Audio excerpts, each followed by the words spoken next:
کیا حال چال ہیں، کیسے ہیں جناب؟ سب ٹھیک ٹھاک ہیں، خیریت سے ہیں؟ میں بالکل ٹھیک ہوں الحمدللہ، امید کرتی ہوں آپ سب بھی خیریت سے ہوں گے۔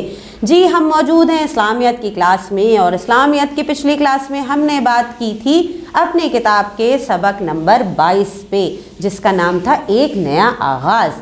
آج ہم اس سبق کی چھوٹی سی بہت تھوڑی سی سرگرمیاں ہیں وہ مکمل کریں گے۔ کتاب کھول لیجئے اور آ جائیے پیج نمبر 87 اور 88 پہ۔ سب سے پہلے ہم دیکھتے ہیں پیج نمبر 87 پہ ہمارے پاس کیا موجود ہے۔ یہاں موجود ہیں کچھ مفید معلومات۔ سب سے پہلے میں آپ کو وہ پڑھ کے سناتی ہوں، آپ بھی ان پہ نظر ڈالتے جائیے ساتھ ساتھ۔ مفید معلومات میں سب سے پہلے جو بتائی گئی ہے بات کہ نبی اکرم صلی اللہ علیہ وآلہ وسلم نے فرمایا 5 چیزوں کو 5 چیزوں سے پہلے پکڑ لو۔ اپنی جوانی کو بڑھاپے تک پہنچنے سے پہلے، اپنی صحت کو بیماری سے پہلے، اپنی دولت کو غربت سے پہلے، فرصت کو مصروفیت سے پہلے، اور اپنی زندگی کو اپنی موت سے پہلے۔ دوسری بات کیا بتائی جا رہی ہے ہمیں؟ نبی اکرم صلی اللہ علیہ وآلہ وسلم نے فرمایا تمہارے 3 اعمال کی وجہ سے تمہیں تمہاری موت کے بعد بھی اس کا اجر ملتا رہے گا۔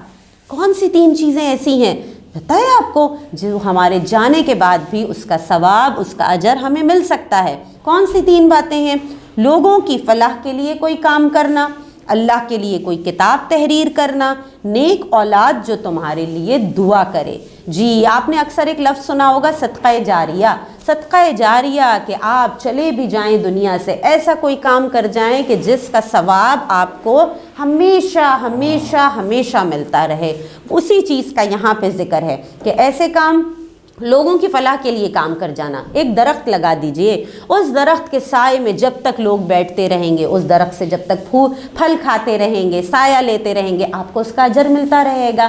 یعنی چھوٹے چھوٹے سے کام ہیں لیکن بہت ساری نیکیاں موجود ہیں۔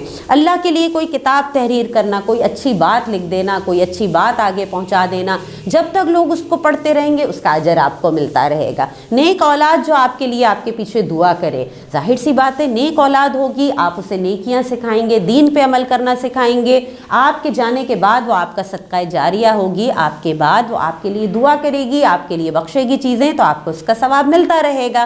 یہ چیزیں جو مفید معلومات یہ آپ نے آگے بھی بتانی ہے لوگوں تک، اپنے دوستوں کو، اپنے بہن بھائیوں کو یہ تمام باتیں ضرور بتائیے گا۔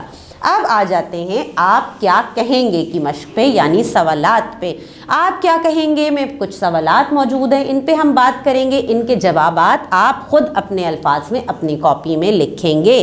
تو یہاں پہ سب سے پہلا سوال جو ہم سے پوچھا گیا ہے، بڑے ہو کر آپ کیا بننا چاہیں گے؟ اب اس کا جواب تو آپ نے خود لکھنا ہے۔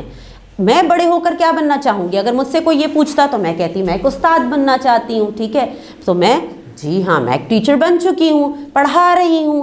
آپ کیا بننا چاہتے ہیں؟ آپ بڑے ہو کر کیا بننا چاہتے ہیں؟ اس کا جواب آپ اپنی کاپی میں خود تحریر کریں گے۔ دوسرا سوال، کس طرح لوگوں کی مدد کرنی چاہیے؟ کس طرح لوگوں کی مدد کرنی چاہیے؟ جناب لوگوں کی مدد ہم بہت آسانی سے کر سکتے ہیں۔ ضروری نہیں کہ کوئی آپ سے مدد مانگنے آئے تبھی آپ مدد کریں، بلکہ آپ کسی کو بھی تکلیف میں دیکھتے ہیں تو اس کے بولنے سے پہلے آپ اس کی مدد کر دیجئے، اس کی مدد کو پہنچ جائیے۔ کیوں انتظار کریں کہ کوئی آپ سے مدد مانگے؟ ہمیں پتہ ہے یہ تکلیف میں ہے تو ہم کیوں نہ پہلے ہی اس کی مدد کر دیں۔ چھوٹے چھوٹے سے کام کر سکتے ہیں۔ ہمیں پتہ ہے کہ کوئی بھوکا ہے، ہم اس کے کھانے کا انتظام کر سکتے ہیں۔ ہم پانی کے، بہت اچھی ایک نیکی ہم نے سنی ہے، ہم نے پڑھی ہے، ہمیں پتہ ہے کہ ہم لوگوں کے لیے پانی پلانے کا انتظام کر دیں، کچھ کولر لگوا دیں، ٹنکی لگوا دیں جہاں سے لوگ پانی پیتے رہیں، اپنی پیاس بجھاتے رہیں۔ ہم اتنی چھوٹی چھوٹی سے کام ہیں جو ہم لوگوں کی مدد کے لیے کر سکتے ہیں، جس سے ہمیں نیکیاں، ڈھیروں نیکیاں حاصل ہوتی ہیں۔ ٹھیک، اس کے بعد تیسری چیز جو ہے جو ہم سے پوچھی گئی ہے کہ اس کتاب کو پڑھنے کے بعد کیا آپ کسی ایسے خاص لمحے کو یاد کر سکتے ہیں جو آپ نے گنوا دیا ہو؟ ہم نے بہت سارے خاص لمحوں کی بات کی کہ کتنے سارے خاص لمحات اللہ تعالیٰ ہمیں دیتا ہے۔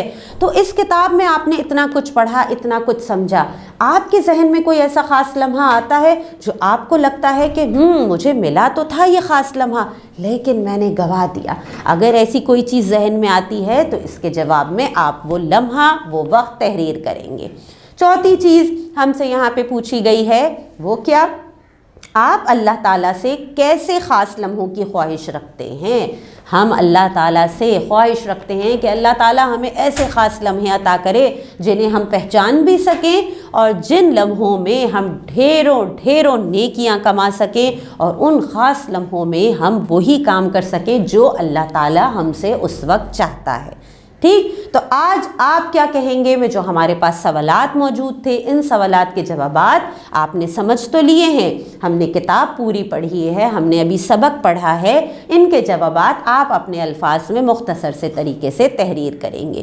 اب آ جاتے ہیں پیج نمبر 88 پہ، قرآن فہمی کی مشق پہ۔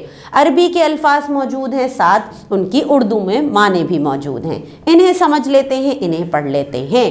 کیا لکھا ہے عربی میں؟ اسلحہ، اچھا کرنا، ساتھ ساتھ اردو کے مطلب پڑھتے جائیں گے۔ افلحہ، کامیاب ہونا۔ انبتا، اگانا۔ انذرا، تنبیہ کرنا۔ انزلہ، اتارنا، نازل کرنا۔ انشأ، تخلیق کرنا۔ انعما، حق عطا کرنا۔ انفقا، خرچ کرنا۔ اہلکا، تباہ کرنا۔ اتما، مکمل کرنا۔ احلہ، حلال کرنا۔ اسرا، چھپانا۔